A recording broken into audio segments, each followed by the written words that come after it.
Bonjour, ici Michel Lacroix qui vous souhaite la bienvenue à l'émission Au 19e. Cette semaine, on vous amène du côté de Liberty, en Caroline du Nord, dans les installations de TaylorMade, là où sont fabriquées les balles TP5 et TP5X. D'ailleurs, côté équipement, on va s'attarder aux balles de golf, nouvelle technologie dans la fabrication des balles.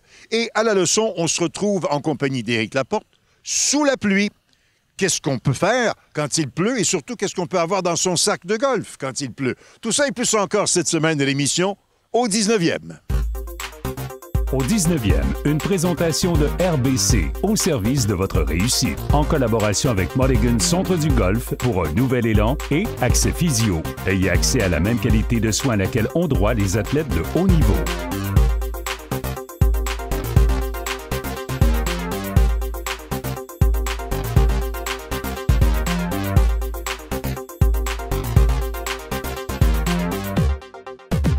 La balle de golf est la pièce d'équipement qui fait le plus jaser par les temps qui courent. Peu importe ce qui se retrouvera dans votre sac de golf dans les prochaines années, peu importe la distance qu'elle franchira, il n'en reste pas moins que la fabrication, c'est fascinant et surtout très complexe. On est ici même à Liberty, en Caroline du Sud, emplacement de l'usine mondiale des balles TaylorMade TP5, TP5X et Tour Response. C'est ici qu'elles sont fabriquées puis acheminées à travers le monde. Vous allez voir qu'avant même de la déposer sur votre tee pour votre premier coup de départ, dites-vous qu'elle a fait un bon bout de chemin. Tour guidé avec le directeur des opérations, Kenny Reinhardt. Good afternoon, everyone. Kenny Reinhardt with TaylorMade Golf. It's a pleasure to have you guys with us today. We're going to take an in-depth tour of the factory and the facility from the beginning of the golf ball all the way through when we put it in final packaging and it's off to the consumer. A little bit of history about the facility. We're 130,000 square feet. This building has been here for roughly 10 years. You're going to see some high levels of automation we're very proud of. Just some facts and figures. The factory is responsible for about 3 to 3.2 million dozen golf balls a year. So if you take that number times 12, that's the number of balls that we do. Typically, you'll see on a daily average of about 10,000 dozen per day that moves through the factory. So the first place we're going to stop off at, we call the nursery. So that's where the mantles are actually cooled, beginning of the process. So let's go take a look. First step of the process in molding a golf ball is when we deal with the core. We use core and mantle. We kind of intermingle those terms. What that is the heartbeat and the engine of the golf ball. So what you're seeing behind me is the mantle cooling room. So we're actually taking those mantles and we're getting them to a specific temperature so that they're ready for the urethane molding process. So we measure a couple of attributes here. We look at time, and we look at temperature, and we look at humidity. Typically you'll see a hopper of cores that need to sit in there about 8 hours approximately to reach a certain temperature. There is a situation where if the room were, let's say, partially full, that I can meet that temperature prior to that 8-hour time. So we look at both. We look at time and temperature. One of the things you'll notice that'll stand out is the difference in colors that are behind me. That's a real easy indicator of what ball construction that is. That's one of the easier ways for us to get it right. So a TP5 is going to have a different color than a TP5X so that we don't get those mixed up. Welcome to the most advanced automated molding system that is in the world. Standing behind me is the next facet of our facility and our process where we actually cast urethane mold. The mantles that you saw earlier are perfectly cooled. They've met the time limit. Now we're going to mold those into a molded state. So we're going to start the actual begin process of golf ball building. So what you're going to end up with is a urethane cover around a mantle, and we got a lot more processes to go. The machine behind us, it can do the tune of 90,000 dozen per month, so it makes a lot of golf balls. Now that we have a molded golf ball, so we have a mantle that's covered with urethane in a molded state, we need to prepare that ball for a very important critical process that's beyond where we are right now. This room is for what I'll call surface finishing. So we're actually prepping the surface of that golf ball in order for it to take paint, that paint to adhere, and to make sure that we have the durability that we need. The assets in this room are surface finish prep.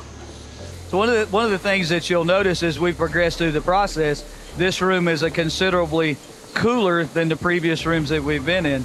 In the stamping process, it's very important to control both that temperature and humidity, as important as it was when we were dealing with the core and the mantle. The machines behind me are a pad print style. they're printing the PIX ball. So all the symbols that are on the PIX ball, this is where that happened. Interesting fact of that is every one of those emblems that are on that ball are in the same place every time. So we are rotating that ball a certain amount of degrees each time, and we're stamping that. So there's 16 different stamping operations in the machine behind me. So now we start talking accuracy. This is where accuracy is critical, because I need to be in the same place at the same time every time, because I'm moving the orange color in, then I'm moving the black color in. So our level of precision has greatly intensified with the machines that we're talking about now. When we leave PIX, when we leave the pad printers, we have got a stamp ball, we've got our side stamp, we've got our identity. Now we just need to find a home, I call it. The next piece of the puzzle is the actual finished packaging, where we'll sleeve the dozens, we'll put them into the lids and trays, they're off to the distribution center or off to the consumer. So we're standing in every golfer's dream. In and around me are thousands and thousands of golf balls. As you can see, the stripe that I have in my hand. These balls are finished. They started in the Mantle Cool Room. They've gone all through the process.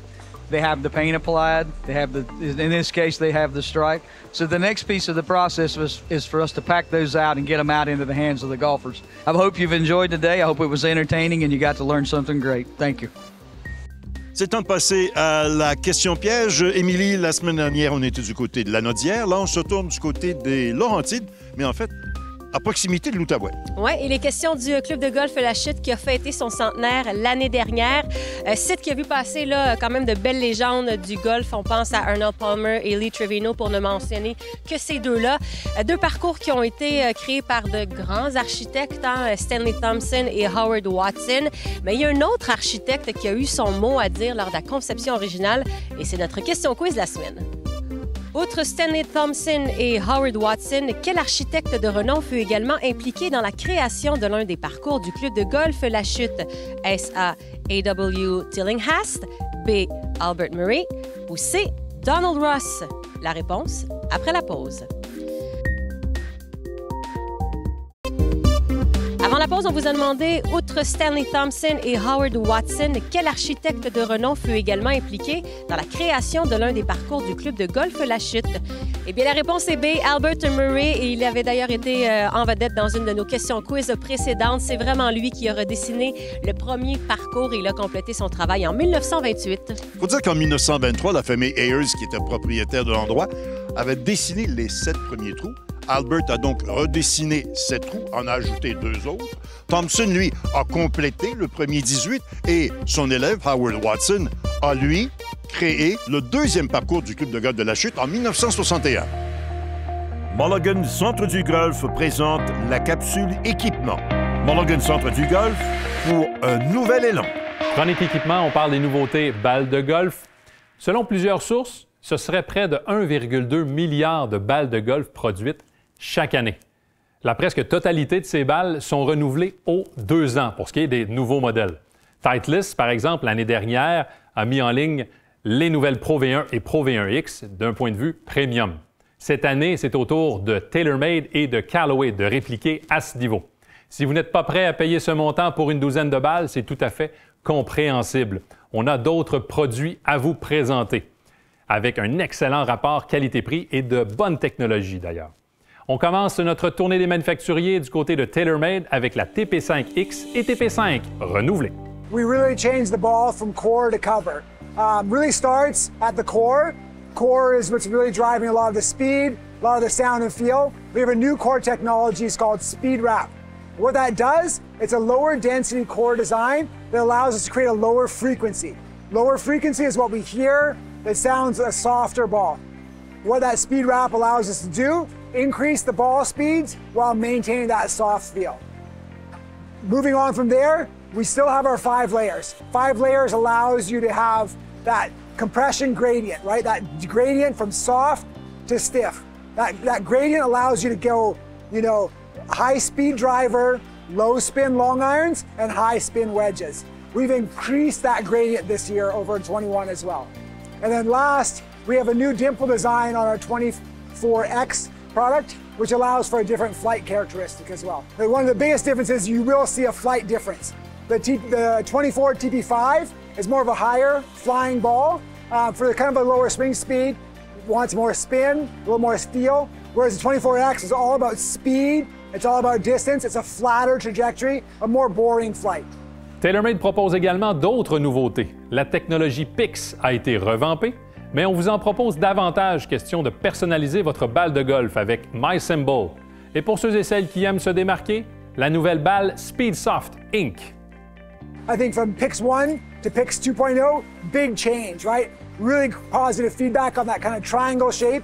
And then also learning, the more we've learned from Stripe, that positive feedback of seeing when you hit a good putt, that we want to just expand on that. So the new PIX design really gives you more feedback on a good putt, where it shows you the color, the orange and the black even more visibly.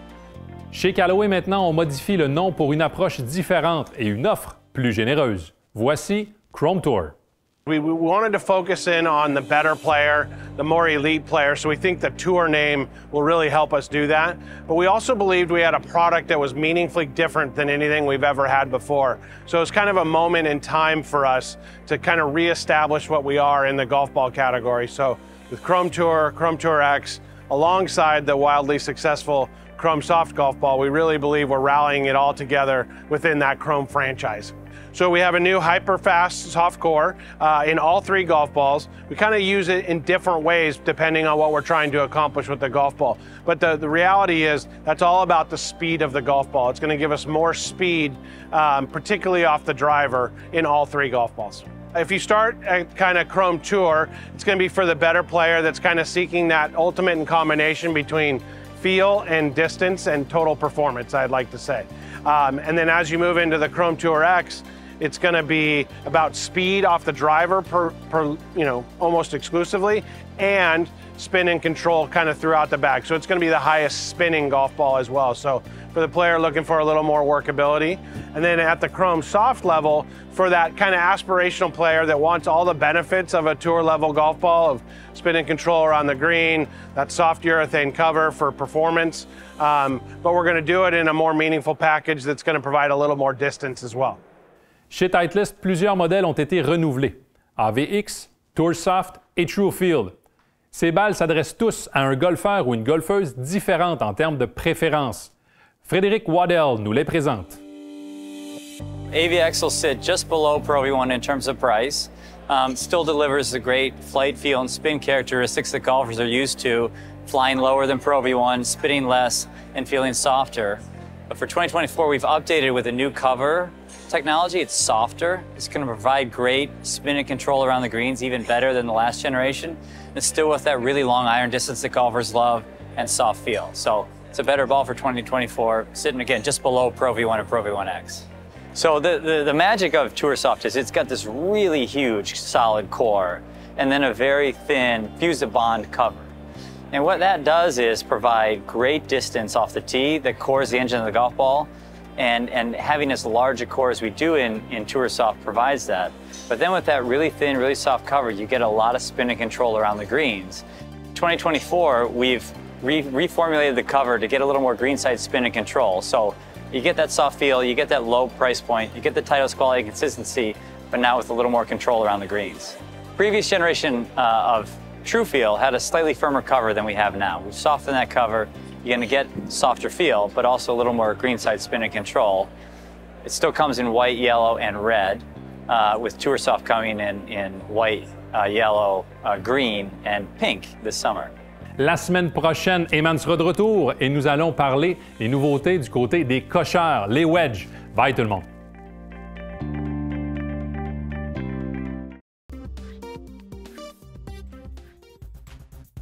Ce conseil de golf est une présentation de TaylorMade.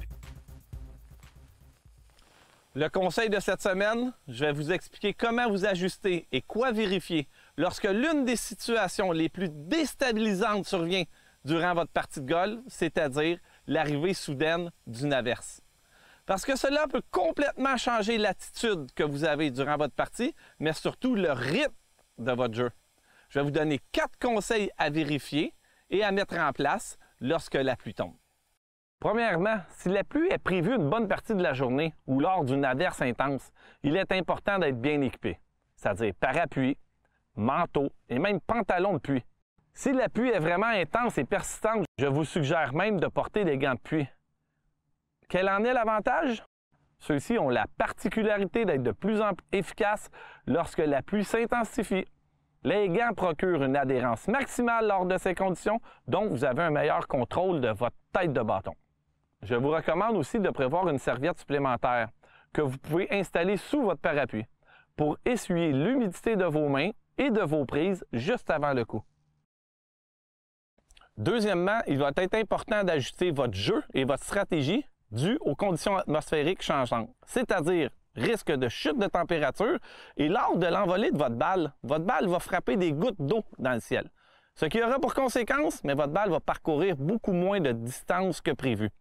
C'est à ce moment-là qu'il faut mettre votre orgueil de côté. Prendre un ou même deux bâtons de plus que pour la distance désirée. Tellement souvent, je joue avec des groupes, avec des amateurs qui, lors de changements atmosphériques, météorologiques, s'entêtent à garder les mêmes bâtons que lors de températures optimales durant l'été. La résultante, c'est quoi? C'est qu'ils vont être à court du fanion ou du verre toute la journée sans jamais s'ajuster. Une autre conséquence aussi peut être due au sol qui devient mou et très trempé. Donc, vous avez moins de stabilité lors de votre élan arrière et même au moment de l'impact. Les contacts de balle risquent d'être moins bons, plus souvent hors de la zone d'impact idéale. C'est à ce moment-là qu'il faut ajuster notre amplitude d'élan, d'y aller d'un bâton plus long, mais en faisant un élan peut-être plus court pour être certain que votre balle parcourra la distance désirée. Troisième conseil que je pourrais vous donner, c'est lors de journées pluvieuses, gardez votre équipement au sec le plus possible lorsque c'est possible, c'est-à-dire au coup de départ et sur le verre. Essayez de garder vos balles sous votre parapluie, votre driver et votre putter aussi. Pourquoi? La raison est fort simple, mais pas si évident que ça. S'il y a de l'eau entre votre balle et votre face de bâton, mais la balle aura tendance à aller un peu n'importe où. Vous n'aurez pas le contrôle de votre balle lors de l'impact. D'où l'importance de garder votre équipement au sec le plus longtemps possible. Le dernier conseil n'est pas le plus facile à maîtriser et le côté mental de la partie, la dureté du mental. Ne vous laissez pas décourager, ne tombez pas dans la négativité, parce que ça pourrait changer complètement le déroulement de votre partie. Il faut savoir agir et réagir face aux conditions météorologiques changeantes. De cette manière, vous allez avoir une attitude beaucoup plus positive. Il ne faut surtout pas se laisser aller du côté obscur de la force. En terminant, n'oubliez pas que même si les experts météo prédisent 40 % de pluie avec des icônes et des nuages d'averses, ça veut aussi dire qu'il y aura 60 % de risque de non-pluie. Je me plais souvent à dire qu'il n'y a pas de mauvaise température pour jouer au golf. Il y a souvent que des mauvais vêtements et une mauvaise préparation. Sur ce, amusez-vous bien, même s'il pleut, et bon golf!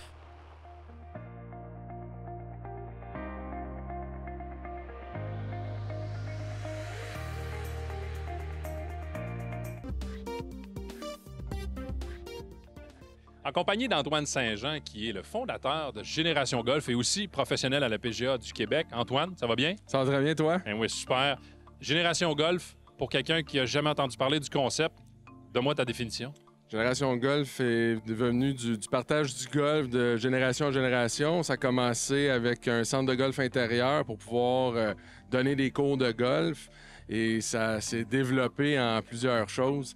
Alors, on est rendu centre de golf, on est rendu avec corporatif, école de golf, cours de golf. On est rendu avec 4 succursales et on a fait un petit nouveau cet été, un mini-pot, je peux dire un peu de luxe, sur un toit. Oui, l'idée t'est venue comment? Parce que ça, c'est ouvert depuis été de 2023. Oui, 2023. L'idée, elle vient de tout dans le fond, mes expériences de golf que j'ai vécues. Moi, j'ai grandi à commencer à jouer au golf avec du mini-pot sur les terrains de pratique, à faire des coups roulés, faire des petits concours avec mon père. Puis après ça, l'idée était venue qu'on avait une possibilité de faire de quoi sur le toit. où qu'on avait Génération Golf au 2e étage. Et mon concept est venu de là, de faire quelque chose d'un petit peu plus haut de gamme, puis le fun de toute la famille. Mais là, ça s'adresse à tout le monde. Là. La famille, comme tu mentionnes, et il y a une possibilité corporative qui est exceptionnelle. Là. Oui, on a, dans le fond, ce qui est côté le toit, le mini-pod, c'est qu'on a tout ce qui est famille. Alors, on peut jouer au mini-golf, on peut jouer à la pétanque, on peut jouer aux poches, on peut jouer au baby-foot, on peut prendre un verre, et on a un bar en haut, mais c'est très familial. Là. Alors, c'est vraiment là, de 7 ans, 77 ans, corporatif, entre amis, la musique, c'est ouvert le soir éclairé. C'est vraiment une belle ambiance. Et corrige-moi si je me trompe, mais t'es le seul. Il y a une structure comme ça qui s'appelle PopStroke aux États-Unis, mais t'es le seul au Québec. Là. Oui, le seul au Québec. Le seul qui est sur un toit concept, on dit un peu rooftop. Ça, je suis le seul. Puis tout ce qui est un peu côté palmier, été, on est les seuls qui le fait ici. Oui, il y a une offre de service, mais c'est une identité aussi que tu es en train de créer. On voit le logo un peu à l'origine avec le Masters, Augusta National. Mais c'est une identité, tu t'adresses à une clientèle plus jeune. Oui, le but, c'est qu'on veut essayer que les familles, les jeunes, qui puissent commencer à jouer au golf, pas nécessairement dans un champ de pratique à frapper des balles, des fois à 40 degrés, puis que c'est des fois un petit peu difficile. Mais si on approche le côté golf, qui est le côté un peu plus facile, où ce que tout le monde peut le faire en famille. T'sais, on voit un grand-parent amener leurs petits-enfants, qui peuvent venir faire du mini-pot ensemble, passer du bon temps. Ouais. Pas nécessairement que ça dure beaucoup de temps, mais ils peuvent passer une bonne heure ensemble. Ça donne le goût. Et là, avec les cours de golf que nous avons, le développement junior qu'on a, tous les services qu'on a, on peut après ça guider toute notre clientèle dans qu'est-ce qu'ils ont de besoin. C'était ça le but de Génération Golf, c'est de pouvoir aider tout le monde à dire, si vous venez chez nous, faites trouver tout ce que vous avez de besoin. Oui, et il faut le rappeler là, que tu as plusieurs professionnels certifiés par la PGA du Québec qui sont sous la tutelle de Génération Golf, sous l'emblème de Génération Golf, si je peux dire. Maintenant, Antoine, une question un peu dans le futur. Tu veux amener ce concept-là où? C'est quoi ta prochaine étape? C'est quoi ta vision? L'idée, ça serait peut-être un jour d'être avec les terrains de golf affiliés ou peut-être même d'avoir notre propre terrain de golf. Tony, merci de faire ce que tu fais. Merci du concept Génération Golf. Bonne saison 2024. Merci à toi aussi. C'est là-dessus que se termine l'émission au 19e cette semaine. La semaine prochaine, à ne pas manquer, un entretien avec l'ancien défenseur des Canadiens, notamment Gilbert Delorme, qui travaille dorénavant dans le domaine des communications, radio et télé. À l'Accès Fusion, en compagnie de Stéphane Fournier, on va parler de prothèses et d'orthèses. Ça peut faire peur à certains, mais attention, ça peut aussi vous redonner du plaisir sur un parcours de golf. Et à la leçon, Johan Benson aborde un point très important, comment transférer vos bonnes sensations du terrain d'exercice jusqu'au parcours. Tout ça et plus encore la semaine prochaine à l'émission au 19e, là où on entend les meilleures histoires de golf. Au 19e vous a été présenté par RBC au service de votre réussite. En collaboration avec Mulligan Centre du Golf pour un nouvel élan et Accès Physio. Ayez accès à la même qualité de soins à laquelle ont droit les athlètes de haut niveau.